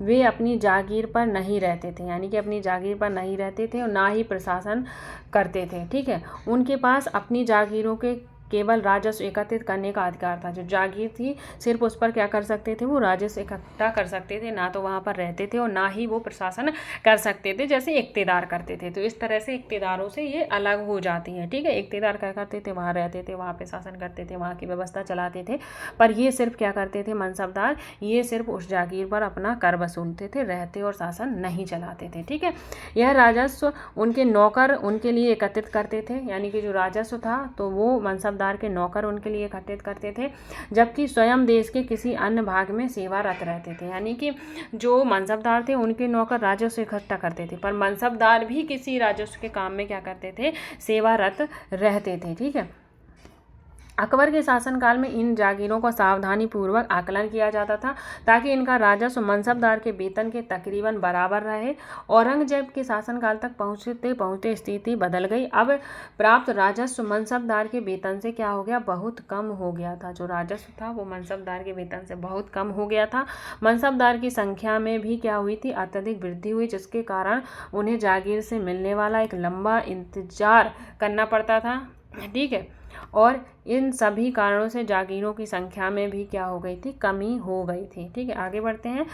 फलस्वरूप कई जागीरदार जागीर रहने पर यह कोशिश करते थे कि वे जितना राजस्व वसूल कर सकें कर लें। अपने शासनकाल के अंतिम वर्षों में औरंगजेब ने इन परिवर्तनों पर नियंत्रण नहीं रख पाया। इस कारण किसानों को क्या हुआ, अत्यधिक मुसीबत का सामना करना पड़ा। ठीक है, जब आप मनसबदारों पर क्या करोगे, कठोर शासन नियम नहीं लगाओगे तो वो क्या करेंगे, वो बहुत ज़्यादा से ज़्यादा कर वसूलेंगे। यानी कि जब मनसबदारों की वेतन क्या है, कम है, तो जब वेतन कम होगी तो क्या करते हैं लोग, क्या करते हैं, धंधा पानी यानी कि ब्लैक मनी का यूज करते हैं, चोरी करते हैं। तो इसी तरह से वो औरंगजेब के शासनकाल में चल रहा था। ठीक है, वेतन कम होने के कारण वो क्या करते थे, जागीरों से कर ज़्यादा से ज़्यादा वसूलते थे, पैसा वसूलते थे। इसमें क्या हुआ, किसानों की क्या हुई, किसानों की स्थिति दयनीय हो गई। ठीक है, शाहजहां के राजकाल में एक लघु चित्र के ब्यौरे को यह जहांगीर के समय में भ्रष्टाचार में दिखाया गया है। ठीक है, यानी कि शाहजहां के राजकाल के एक लघु चित्र के ब्यौरे में जहांगीर के समय के भ्रष्टाचार को दिखाया गया। कहाँ, किसके समय को? भ्रष्टाचार को दिखाया गया, जहाँ क्या कर रहा है एक अफसर, देखो एक अफसर घूस लेते हुए। ठीक है, अब आगे बढ़ते हैं। जब्त और जमींदार, क्या था जब्त और क्या था जमींदार? मुगलों की आमदनी का प्रमुख साधन किसानों की उपज से होने वाला राजस्व था। जो उनका प्रमुख उपज का साधन था वो था किसानों की उपज से क्या मिलने वाला? कर। अधिकतर स्थानों पर किसान ग्रामीण कुलीन यानी मुखिया या स्थानीय सरदारों के मध्य से राजस्व देते थे। यानी किसके माध्यम से राजस्व देते थे? मुखिया हो गए, ग्रामीण हो गए, यानी कि कुलीन मतलब बड़े किसान हो गए, उनके माध्यम से क्या करते? राजस्व देते थे। समस्त मध्यस्थता के लिए, चाहे वे स्थानीय ग्राम के मुखिया हो या फिर शक्तिशाली सरदार हो, मुगल एक ही शब्द जमींदार का प्रयोग करते थे। मुगल क्या करते थे? चाहे वो मुखिया हो, चाहे वो शक्तिशाली सरदार हो, मुगल सबको क्या कहते थे? जमींदार कहते थे। ठीक है, अकबर के राजस्व में टोडरमल ने 10 साल की कालावधि के लिए कृषि की पैदावार और कीमतों और कृषि की भूमि का सावधानी पूर्वक सर्वेक्षण किया। तो सबसे पहले किसने सर्वेक्षण किया? तो वो टोडरमल जी हो जाते हैं। कितने साल? 10 साल। 1570 से लेकर 1580 तक इन्होंने कृषि की पैदावार, कीमतों और कृषि का सर्वेक्षण किया। इन आंकड़ों के आधार पर प्रत्येक फसल पर नकद के रूप में कर राजस्व निश्चित कर दिया गया। प्रत्येक सूबे प्रांत को राजस्व मंडलों में बांट दिया गया। प्रत्येक की हर फसल के लिए राजस्व दर की अलग अलग सूची बनाई गई। किसके काल में हो रहा है ये अकबर के काल में हो रहा है। क्यों हो रहा है? क्योंकि टोडरमल ने 10 साल तक इसका सर्वेक्षण किया, कृषि की पैदावार, कीमत, कृषि, इन चीज़ों पर सर्वेक्षण किया। फिर उन्होंने क्या किया? सूबे के अनुसार राजस्व बांट दिया और फसल के अनुसार कौन सी फसल है, सकल फसल पर क्या नगद रूप में कर निश्चित कर दिया गया। जो फसल का कर था वो नगद रूप में क्या कर दिया? निश्चित कर दिया। तो ये चीज़ें चल रही थी कब? अकबर के शासन काल में। ठीक है, आगे बढ़ते हैं। क्या करें, पढ़ा दें पूरा लेसन? चलो पढ़ा ही देते हैं। ठीक है, इस व्यवस्था को जब्त कहा गया। क्या कहा गया? जब्त कहा गया। किस व्यवस्था को जब्त कहा गया? क्या किया? टोडरमल ने जब 10 साल तक निरीक्षण किया कृषि पर, कीमत पर, इन चीज़ों पर, तो क्या हुआ? कृषि पर नगद कर लगा दिया गया। ठीक है, और क्या किया गया? जो राजस्व था वो प्रांतों के अनुसार बांट दिया गया। फिर क्या किया गया? फसलों के अनुसार ही क्या किया गया? कर लगाया गया। तो इस व्यवस्था को उन्होंने जब्त कहा। ठीक है, यह व्यवस्था उन स्थानों पर प्रचलित थी जहां मुगल प्रशासनिक अधिकारी भूमि का निरीक्षण कर सकते थे और सावधानी पूर्वक उनका हिसाब रख सकते थे। ऐसी निरीक्षण गुजरात और बंगाल जैसे प्रांतों में नहीं हुआ था। इस चीज़ का ध्यान। ठीक है, तो ये निरीक्षण कहाँ नहीं हुआ? गुजरात और बंगाल में संभव नहीं हो पाया। जहाँ जहाँ निरीक्षण हुआ था वहाँ वहाँ जब्त व्यवस्था लागू की गई थी। ठीक है, इस चीज़ का आप ध्यान रखेंगे। आगे बढ़ते हैं। कुछ क्षेत्रों में जमींदार इतने शक्तिशाली थे, यानी कि कुछ क्षेत्र में जमींदार क्या हो रहे थे? इतने शक्तिशाली हो गए थे कि मुगल प्रशासकों के द्वारा शोषण किए जाने के विद्रोह स्थिति पर क्या कर देते थे? भी विद्रोह भी कर सकते थे। यानी कोई जमींदार इतना शक्तिशाली था कि वो जब मुगल शासक क्या करते थे? इनका शोषण करते थे इन पर, तो वो क्या कर देते थे? विद्रोह कर देते थे। कभी कभी एक ही जाति के जमींदार और किसान मुगल सत्ता के खिलाफ क्या कर देते थे? विद्रोह कर देते थे। 17वीं शताब्दी के आखिर में ऐसे किसान विद्रोहों ने मुगल साम्राज्य के स्थायित्व को क्या कर दिया था? चुनौतियां दे दी थी। इस चीज़ का आप ध्यान रखेंगे। ठीक है, आगे बढ़ते हैं। अकबरनामा और आईने अकबरी क्या थी? ठीक है, अकबरनामा और आईने अकबरी देखेंगे। अकबर ने अपने करीबी मित्र दरबारी अबुल फजल को आदेश दिया कि वो उसके शासनकाल का इतिहास लिखे। यानी कि जो अकबरनामा है, आईने अकबरी है, तो किसके द्वारा लिखी गई है? वो अबुल फजल के द्वारा लिखी गई। किसने आदेश दिया था? अकबर ने। तो अबुल फजल ने इतिहास के 3 जिल्दों में लिखा। जो इतिहास है अकबर का उसे 3 जिल्दों में लिखा था। ठीक है, इसका जो शीर्षक था वो क्या था? अकबरनामा। क्या था? अकबरनामा। यहाँ से बहुत ही इंपॉर्टेंट क्वेश्चन बन जाता है, मैं बताऊंगी क्या बनता है। तो फर्स्ट जिल्द, यानी फर्स्ट जिल्द में क्या लिखा है?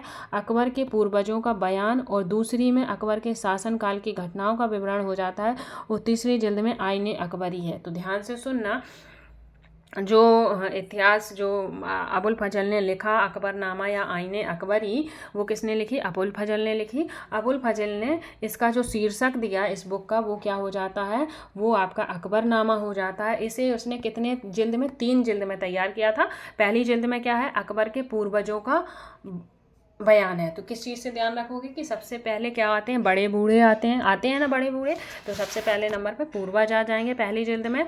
दूसरे में अकबर के शासन की घटनाओं का विवरण आ जाते हैं, यानी कि पूर्वज के बाद में हम स्वयं आते हैं और अपने जो हमने कि काम किए हैं, जो हमने सफलताएं पाई हैं, जो भी चीज़ें की हैं, उन चीज़ों की घटनाओं का वर्णन होगा। ठीक है, तो पूर्वज के बाद क्या किया उन्होंने, शासन की घटनाओं का वर्णन। और तीसरी जिल्द में क्या है, आईने अकबरी है, यानी कि जो आईने और अकबरी थी वो तीसरी जिल्द में पाई जाती है। आगे बढ़ेंगे। इसमें अकबर के प्रशासन, जो आईने अकबरी है, आईने अकबरी में क्या है, अकबर के प्रशासन, घराने, सेना, राजस्व, भारत के भूगोल का ब्यौरा मिलता है। तो इस चीज़ का आप ध्यान रखेंगे। आगे बढ़ते हैं। आगे कह रहा है इसमें समकालीन भारत के लोगों की परंपराओं और संस्कृति का भी विस्तृत वर्णन किया गया है। तो बहुत ही इम्पोर्टेंट है ये वाला बॉक्स, बहुत अच्छे से पढ़ना। आईने अकबरी का सबसे रोचक आयाम क्या हो जाता है, विविध प्रकार की चीज़ों यानी कि फसलों, पैदावार, कीमती मजदूर और राजस्व का सांख्यिकीकरण विवरण दिया गया है। अबुल फजल से अकबरनामा लेते हुए ये पिक्चर बनाई है। तो अबुल फजल ने क्या लिखी थी, अकबरनामा लिखी थी। आईने अकबरी तीसरी जिल्द में आती है। उसमें क्या है, उसमें उनके अकबर के प्रशासन, घराने, सेना, राजस्व और साम्राज्य और उनके भूगोल का ब्यौरा है। फिर समकालीन भारत के लोगों की परंपराओं और संस्कृति का विस्तृत वर्णन दिया गया है। और सबसे बड़ी बात क्या थी, उनके फसलों, पैदावार, कीमत और मजदूरी, राजस्व की संख्या का भी इसमें विवरण किया गया है, किसमें, आईने अकबरी में। ठीक है, आगे बढ़ते हैं। आई होप चीज़ें पसंद आ रही हों। अगर आ रही हैं तो लाइक शेयर सब्सक्राइब करते जाइएगा। जो चीज़ें मैं अलग अलग से बताती हूँ उन्हें एक शॉर्ट नोट के टाइप में बना लीजिएगा या फिर हाईलाइट कर लीजिएगा। ठीक है, सहयोग प्राप्त है, जैसे कि बक्सी सेना वेतनधारी था। 1 मिनट, मैं सही हूँ। ठीक है, आगे बढ़ते हैं।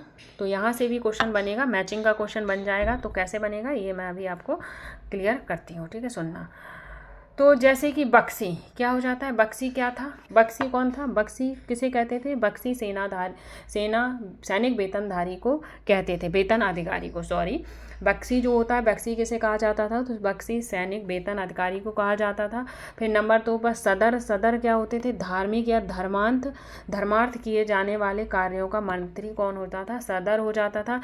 फिर फौजदार आपका सेना नायक हो जाता है। कोतवाल नगर या पुलिस का अधिकारी हो जाता। तो ये चारों क्या पता, ये चारों स्टेटमेंट आपके सीधे के सीधे आपको मैचिंग में दे दे।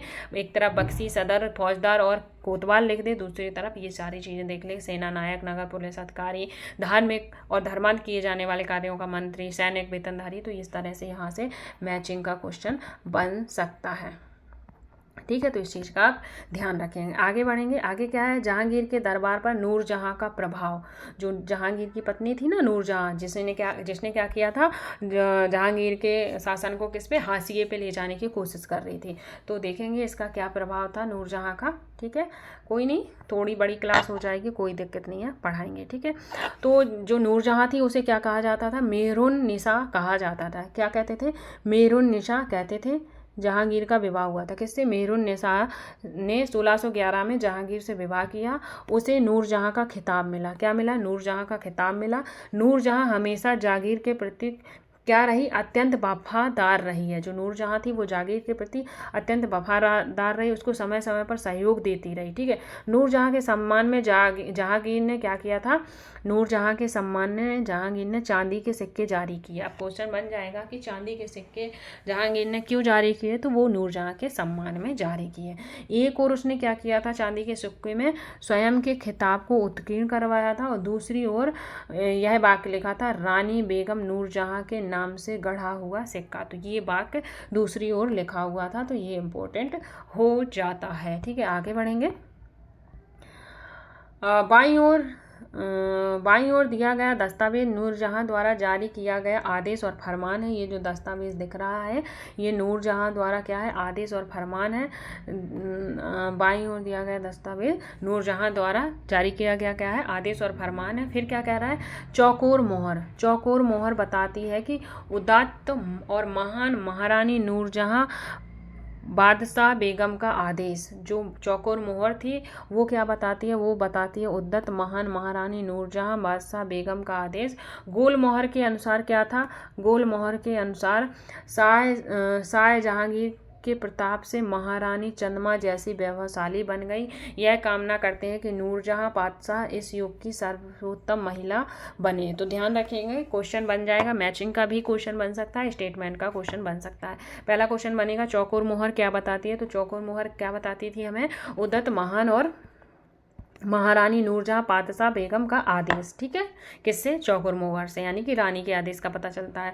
गोल मोहर से क्या पता चलता है कि शाह जहांगीर के प्रताप से महारानी चंद्रमा जैसी क्या बने, वैभवशाली बने। ठीक है, तो गोल चंद्रमा कैसा होता है, गोल होता है, तो गोल और चंद्रमा, तो चंद्रमा जैसी वैभवशाली बने, इससे याद रखेंगे।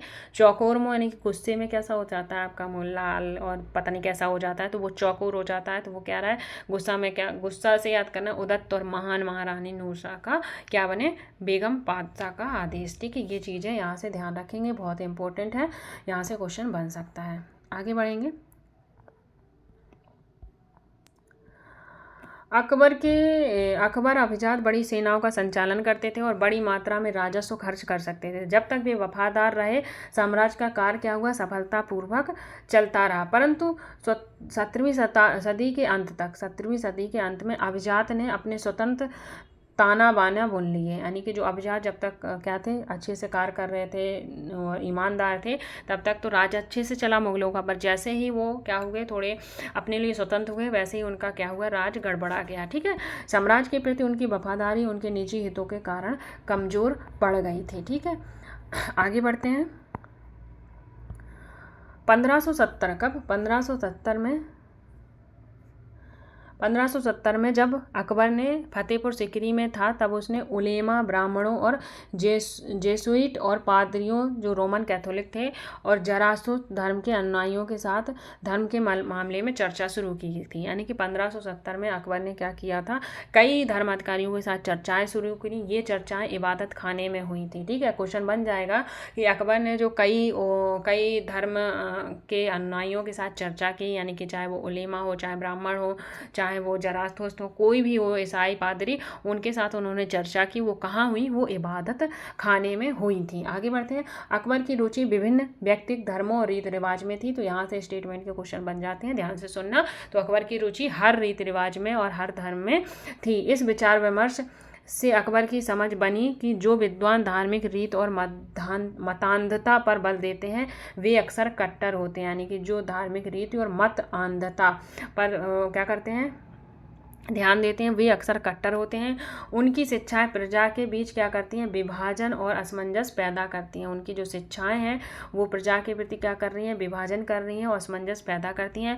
ये अनुभव अकबर को सुलह, कुल या सर्वत्र शांति के विचार की ओर ले गई। जो भी ये जब अकबर सभी धर्मों से मिल रहा था, बातें कर रहा था, तो उन्हें कुछ चीज़ों में ऐसा लगा कि ये धर्मांधता, धर्म के आड़ में ये लोग क्या करते हैं, कट्टर रूल रेगुलेशन बनाते हैं और समाज में क्या करते हैं, विभाजन पैदा कर रहे हैं। तो इन सब चीज़ों का जब उन्होंने देखा, तो उन्होंने अनुभव करके वो ये सब चीज़ें उन्हें कहाँ किस ओर ले गई, तो सुलह कुल की नीति की ओर उन्हें ये चीज़ें ले गई। ठीक है, सहिष्णुता की यह धारणा विभिन्न धर्मों के अनुयायियों में अंतर नहीं करती है। जो ये सहिष्णुता की भावना है वो विभिन्न धर्मों में क्या करती है, अंतर नहीं करती है। अब देखते हैं ये मतान्धता क्या होती है, जो अभी हमने शब्द यूज किया है।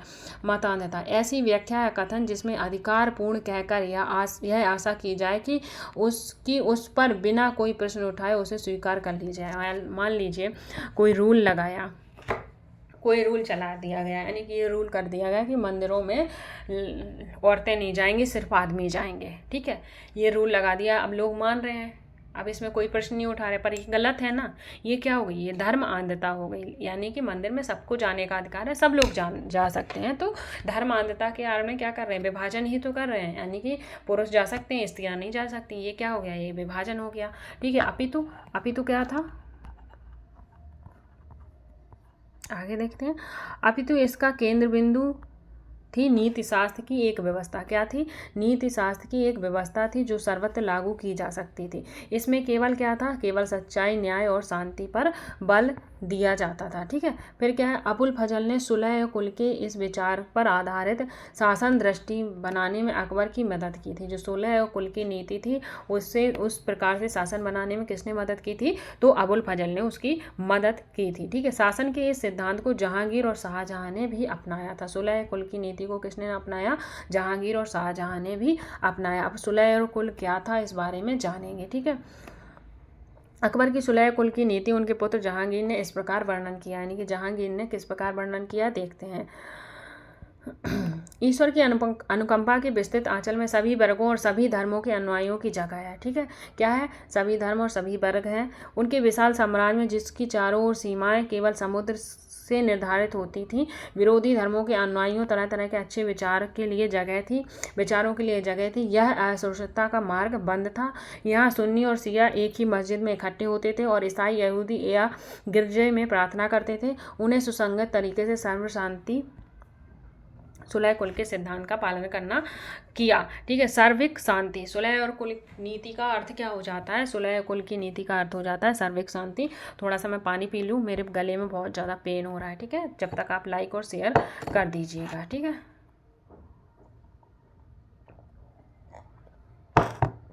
चलो आ जाइए। अकबर ने क्या किया था, एक मिनट,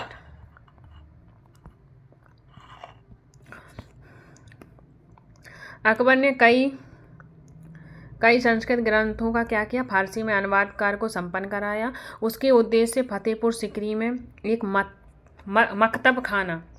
मकतब खाना क्या था, इस चीज़ का ध्यान रखेंगे। मकतब खाना था अनुवाद ब्यूरो, यानी कि यहाँ पर क्या किया जाता, बुकों का अनुवाद किया जाता था, यानी कि संस्कृत को फारसी भाषा में अनुवाद किया था। इसके लिए उसने क्या खोला था, मकतब खाना खोला था। मकतब खाना क्या था, अनुवाद ब्यूरो था, यहाँ जहाँ पे पुस्तकों का क्या किया जाता, अनुवाद किया जाता था। ये इंपॉर्टेंट हो जाता, ध्यान रखेंगे। महाभारत, रामायण, लीलावती, योग वशिष्ठ जैसे उल्लेखनीय संस्कृत ग्रंथों का क्या करवाया, उसने अनुवाद करवाया के लिए चुना गया। रजमनामा जो महाभारत का फारसी अनुवाद था, बहुत इंपॉर्टेंट क्वेश्चन बन सकता है यहाँ से, अगर क्वेश्चन बनेगा इस लेसन से तो ये यहाँ से क्वेश्चन जरूर उठाएगा। तो रजमनामा यानी कि महाभारत जो थी, महाभारत का फारसी अनुवाद किया और फारसी अनुवाद में महाभारत को क्या कहा गया, रजमनामा कहा गया। ठीक है, इस चीज़ का आप ध्यान रखेंगे। आगे बढ़ते हैं। देखो चीज़ें समझ में आ रही होंगी, मैं समझाने की पूरी कोशिश कर रही हूँ, बस चैप्टर बड़ा है, यहाँ से क्या है चीज़ें थोड़ी लर्न ज़्यादा करनी पड़ती हैं। और ज्योग्राफी में क्या है, ज़्यादा कॉन्सेप्ट क्लियर होते हैं, यानी कि वहाँ मैपिंग वगैरह से समझा दिया जाता है। फिर 7वीं शताब्दी और उसके पश्चात मुगल साम्राज्य का क्या हुआ जानेंगे। ठीक है, मुगल साम्राज्य की प्रशासनिक और सैनिक कुशलता के फलस्वरूप आर्थिक और वाणिज्य समृद्धि में वृद्धि हुई। विदेशी यात्रियों ने इसे वैसा धनी बताया जैसा कि किस्से कहानियों में वर्णित होता रहता है, परंतु यही यात्री इसकी प्रचुरता के साथ मिलने वाली दरिद्रता को देखकर विस्मित रह गए। सामाजिक असमानताएं साफ दिखाई पड़ती हैं। शाहजहां के शासनकाल के 20वें वर्ष के दस्तावेज में हमें पता चलता है, किसमें, शाहजहां के 20वें वर्ष के दस्तावेज में हमें पता चलता है कि ऐसे मनसबदार जिनको उच्चतम पद प्राप्त हुआ कुल 8000 में से 445 ही थे, यानी कि पहले 8000 थे, फिर कितने बचे, सिर्फ 845 बचे। कुल मनसबदारों की छोटी संख्या कितनी थी, 5.6% हो गई थी। साम्राज्य की अनुमानित राजस्व कितना था, 61.5% हो गया था। स्वयं उनके वेतन और स्वयं उनके और उनके सवारों के वेतन के रूप में दिया जाता था, यानी कि ये स्थिति हो गई थी। पहले बहुत अमीर था पर बाद में ये स्थिति हो गई मुगल साम्राज्य की।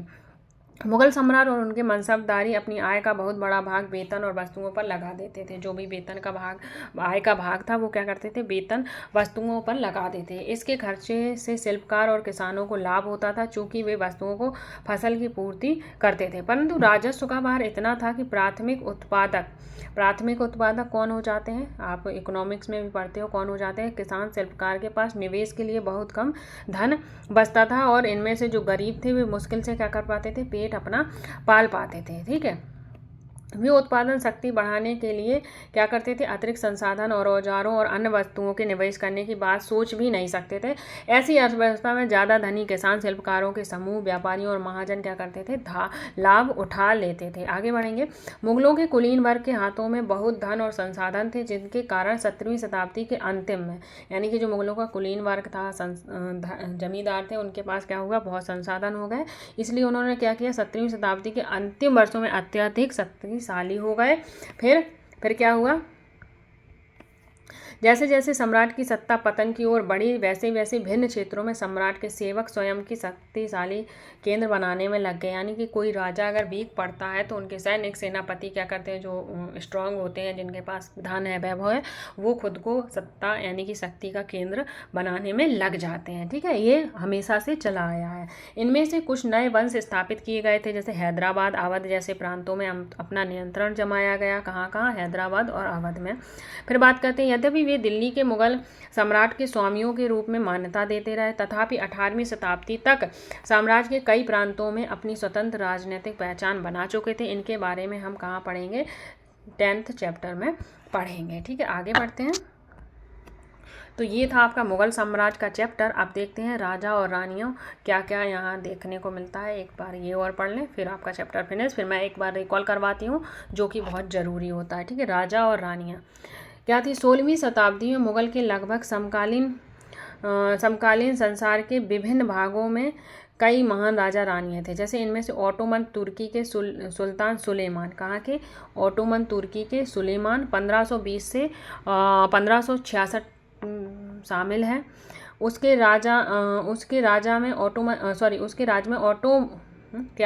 राज में ओटोमन साम्राज्य का विस्तार कहाँ तक हुआ था, यूरोप की ओर हुआ था। उसे हंगरी को अपने राज्य के साथ मिला लिया था। किसे मिला लिया था उन्होंने, हंगरी को मिला लिया था। इस चीज़ का ध्यान रखेंगे। पहले क्या कह रहा है कि जो 16वीं शताब्दी में समकालीन राजा कौन कौन थे, तो ओटोमन तुर्की के कौन हो जाते हैं, सुलेमान। 1520 तक उन्होंने 1556 तक शासन किया। उनका साम्राज्य का विस्तार यूरोप की ओर हुआ। उन्होंने हंगरी को भी अपने शासन में मिला लिया था। ऑस्ट्रिया को घेर लिया। क्या किया उन्होंने, ऑस्ट्रिया को घेर लिया। उनकी फौज ने बगदाद, इराक भी हथिया लिया। मोरक्को तक उत्तरी अफ्रीका और बहुत सा हिस्सा ओटोमन सत्ता में मिला लिया। तो ये सत्ता ओटोमन साम्राज्य में मिल गई थी। फिर क्या कह रहा है, सुलेमान ने ओटोमन नौसेना का पुनर्गठन किया था। तो सुलेमान ने क्या किया था, ओटोमन की नौसेना का गठन किया था। क्वेश्चन बन जाएगा तो आप बता लोगे। ठीक है, कि ओटोमन की नौसेना का गठन किसने किया था, तो वो हो जाएगा सुलेमान। ठीक है, पूर्वी भूमध्य सागर, एक मिनट गाइस, पूर्वी भूमध्य सागर के इलाकों पर इस नौसेना के प्रभुत्व की वजह से स्पेन के साथ उसकी प्रतिस्पर्धा हुई। यानी कि जो नौसेना बनाई गई थी उसमें क्या हुआ, इसकी वजह से स्पेन के प्रतिस्पर्धियों के साथ उनकी क्या हुई, प्रतिस्पर्धा, इनकी लड़ाई हुई। ठीक है, तो ये कंपटीशन हुआ। ठीक है, ये इंपॉर्टेंट हो जाता है नौसेना का। ठीक है, कि नौसेना किसने बनाई थी, तो वो सुलेमान, ओटोमन के सुलेमान ने बनाई थी। ठीक है, आगे बढ़ते हैं। अरब सागर में इस नौसेना ने पुर्तगालियों को चुनौती दी थी। अरब सागर में किसे चुनौती दी, पुर्तगालियों को दी। सम्राट का अल कानूनी यानी कि विधि निर्माता का खिताब दिया गया। यानी कि जो सुलेमान था उसे किसका खिताब मिला, उसे अल कानूनी यानी कि विधि निर्माता का खिताब दिया, क्योंकि उसके शासनकाल में बड़ी संख्या में नियम कानून बनाए गए थे। इन नियमों का लक्ष्य यह था कि बढ़ते हुए साम्राज्य के विभिन्न क्षेत्रों को ध्यान में रखते हुए प्रशासनिक तरीकों का मानकीकरण हो, ताकि किसानों को बेगार और भारी करों से बचाया जाए। आगे चलकर 17वीं शताब्दी में ओटोमन क्षेत्र में सार्वजनिक व्यवस्था पतन हुआ। यानी कि 17वीं शताब्दी में ओटोमन साम्राज्य का भी क्या हो गया था, पतन हो गया था। और सुलेमान कानूनों के काल को आदर्श शासन काल में याद किया जाता है। ध्यान से क्वेश्चन बनेगा कि किसके कानूनी काल को आदर्श शासन काल के रूप में जाना जाता है, तो वो हो जाएगा सुलेमान। कहाँ के थे, ओटोमन साम्राज्य के थे। ठीक है, आगे बढ़ते हैं। क्या कह रहा है, अकबर के समकालीन शासकों के बारे में पता लगाइए। क्वेश्चन बन जाएगा कि अकबर के समकालीन शासक कौन थे। तो इंग्लैंड की रानी कौन हो जाती हैं, एलिजाबेथ हो जाती हैं, जो कि 1558 और 1630 में उन्होंने शासन किया था। फिर ईरान के सफाविद शासक अब्बास हो जाते हैं। ठीक है, इनका ये काल था 1588 से 1629। फिर कौन हो जाते हैं, इन्हें कई ज़्यादा विवादास्पद रूसी शासक एवं जार इवान चतुर्थ और बेसी लेविच कितने 1530 और 1584 को, जो इवान दी टेरिबल नाम से कुख्यात थे। तो ये क्या हो जाते हैं, ये समकालीन शासक हो जाते हैं। तो ये भी बहुत इंपॉर्टेंट हो जाता है, यहाँ से क्वेश्चन बना है, पूछा भी गया है कि अकबर के समकालीन शासक कौन कौन थे। ठीक है, तो ये था आपका आज का लेसन। तो इसके इम्पोर्टेंट शब्द देख लेते हैं कौन कौन से हमने पढ़े हैं, और एक बार क्विक रिवीजन और देन आपकी क्लास फिनिश। तो हमने सबसे पहले मुगलों का पूरा चैप्टर था, मुगलों के बारे में पढ़ा। मुगल की 2 वंशज थे, माता की ओर से चंगेज़ खान के और पिता की ओर से तैमूर के। और तैमूर के ओर के होने पर उन्हें क्या होता था, गर्व होता था। ठीक है, उनके दादा परदादा लकड़दादा और पिता के बारे में पढ़ा, बाबर के। ठीक है, मनसब क्या होते, जैसे इक्तिदार होते थे वैसे ही मनसबों को जागीर दी जाती थी, पर इन्हें क्या होता था, इन्हें जागीर पर रहने या शासन करने की क्या अनुमति नहीं थी। सिर्फ उस पर यह क्या करते थे, कर वसूलते थे और इक्तिदार में रहते थे, और शासन संबंधी कानून व्यवस्था सब वही संभालते थे, इक्तिदार। ठीक है, यहाँ पर ये चीज़ें अलग हो जाती है। अगर डिफरेंस के लिए आ जाता है इक्तिदार और मनसब में क्या डिफरेंस था, तो ये आप लिख सकते। तो जागीरदार क्या है, ठीक है। जात क्या होती थी, जात जितनी ज़्यादा जात होती थी उतनी उनकी क्या होती थी, पद प्रतिष्ठा होती थी, और क्या होता था, दरबार में प्रतिष्ठा और उनकी वेतन भी उतनी ज़्यादा होती थी। सवार क्या होती थी, तो सवार रखे जाते थे, जात के अनुसार उन्हें सवार दिए जाते थे।